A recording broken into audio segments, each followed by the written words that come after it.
Hey y'all, welcome back to my channel. Today I'm going to be showing you how to make some knee or thigh high socks. So I lost the clip with all of my material needed, but I'll include that in the description. To start, we're going to make a slip knot and chain up 8. In the second chain space from the hook, we're going to place a half double crochet, and we're going to half double crochet in the next 5 spaces. In the last chain space, we are going to place 4 half double crochet. Then, working on the other side of the chain, we're going to half double crochet in the first 5 spaces, then place 3 half double crochet in the last space. Once this row is completed, you should have a total of 18 half double crochet spaces. To finish off this row, you want to place a slip stitch on the top of the first half double crochet.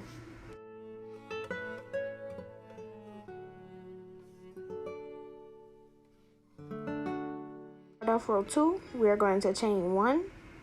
Place 2 half double crochet increase in the first space, half double crochet 6, half double crochet increase, half double crochet 5, half double crochet increase, then we're going to end off with half double crocheting 5.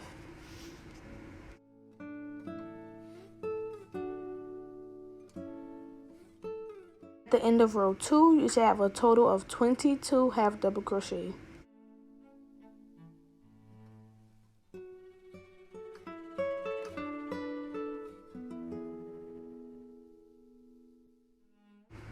For the third row, you're going to chain 1, place a half double crochet in that same space, then half double crochet 6, then half double crochet increase, half double crochet 6, half double crochet increase, half double crochet 6, then end the row with a half double crochet increase. You should have a total of 25 half double crochets once you're done.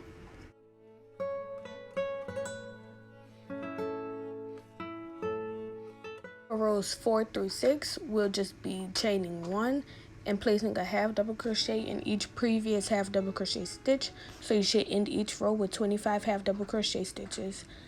And what we just created here is our toe portion. Now we're going to work on the foot portion up until the ankle. Now we're going to start adding in the V-shaped pattern.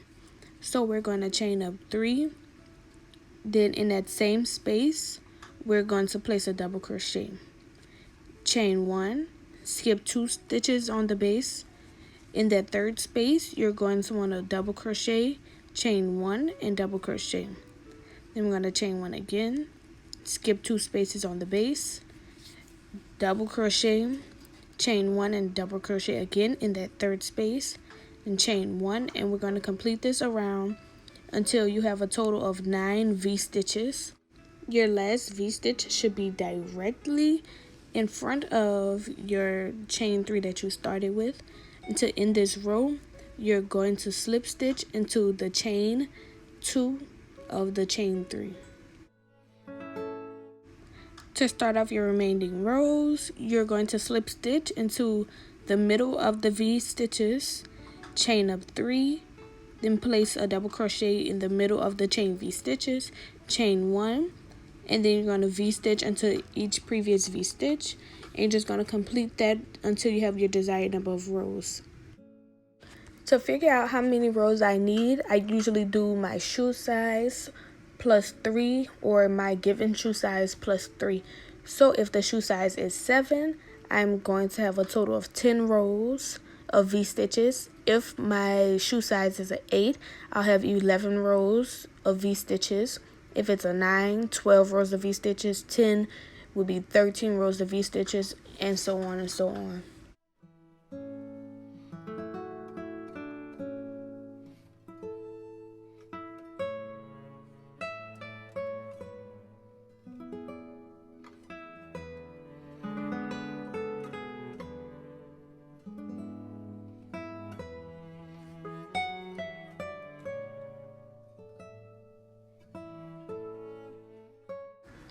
Now we're going to begin working on our heel. So to do this, we are going to chain 1 and we're going to place a double crochet in that same space, which will be where we slip stitched into that second chain space, And then we're going to double crochet in the next 14 spaces.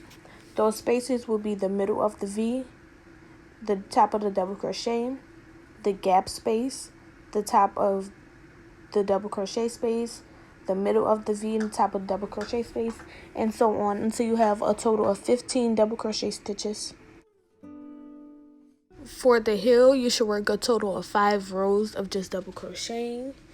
Once you have that finished, you want to fold your heel in half, inside out, and then close it. You can close it by slip stitching, single crocheting, or sewing it closed. My desired method is slip stitching it.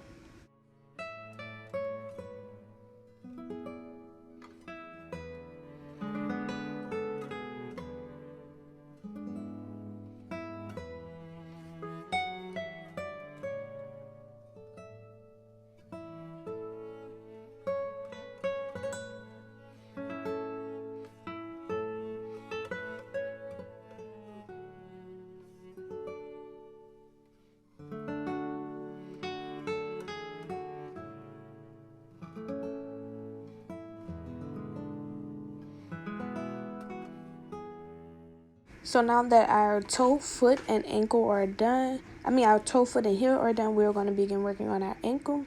To do that, we're going to start where we place that closure. We're going to chain up 3, then we're going to start our V's again.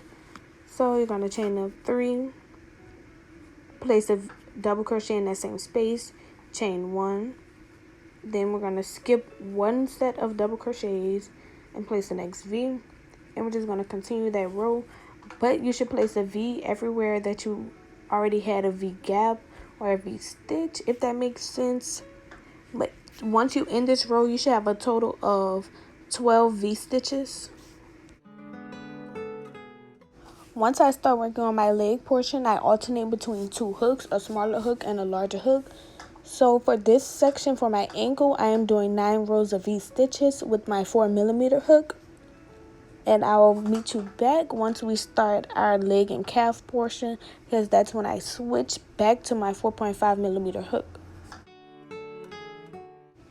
Just another reminder, for your ankle portion, I'm using a 4mm hook, and you should work a total of 12 V stitches with a chain 1 in between them for a total of 9 rows. So now we're doing our leg and calf portion. So we'll be switching to our 4.5mm hook, and we're going to increase after 3 regular rows for a total of 8 rows. So if that doesn't make sense to you, we're going to do a row of increasing first, then we're going to do 3 regular rows, then we're going to do another row of increasing, then we're going to end off by doing 3 regular rows. For every row of increasing, we will just be increasing 1 time. So you're going to start off with your V stitch, and where you have that chain 1 gap space, you'll place an increase right there, so you'll do a V stitch in that space. Then you'll continue following the pattern of placing a V stitch in each previous V stitch. So for your calf section, only row 10 and row 14 should have an increase. And here I'm showing you where the increases will look on your leg, because the legs gradually increase.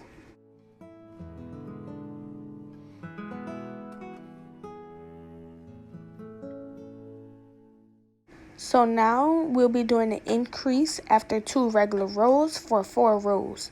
So rows 18 and row 20 should be an increase, while 19 and 21 is no increasing, it's only regular rows.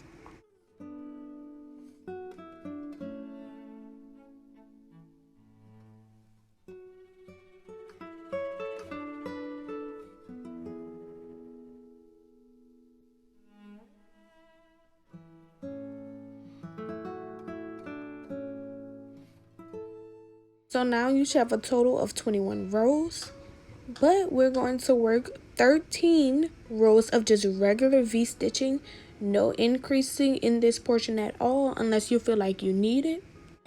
Also, if you want your sock to be higher up, just do more than 13 rows.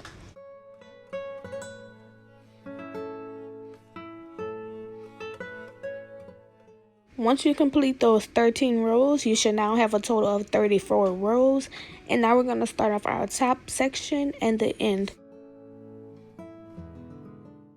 So I switch back to my 4mm hook.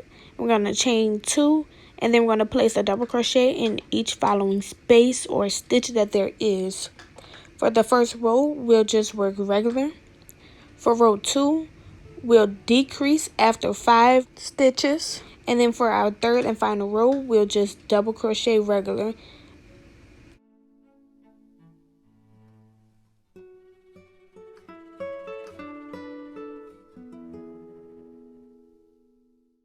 So remember, for your first row, you'll work it normal, making sure you double crochet in every space and top double crochet that there is.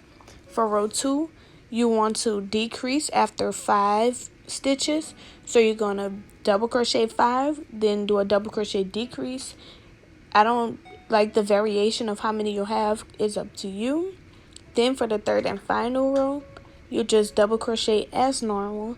Then you'll be finished, so you can snip and tie off.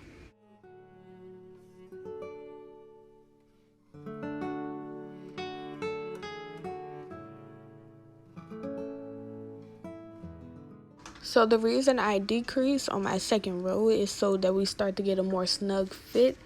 If you want it more snug than what it will already be, you can try decreasing after 3 or 4 rows and see how that works out for you.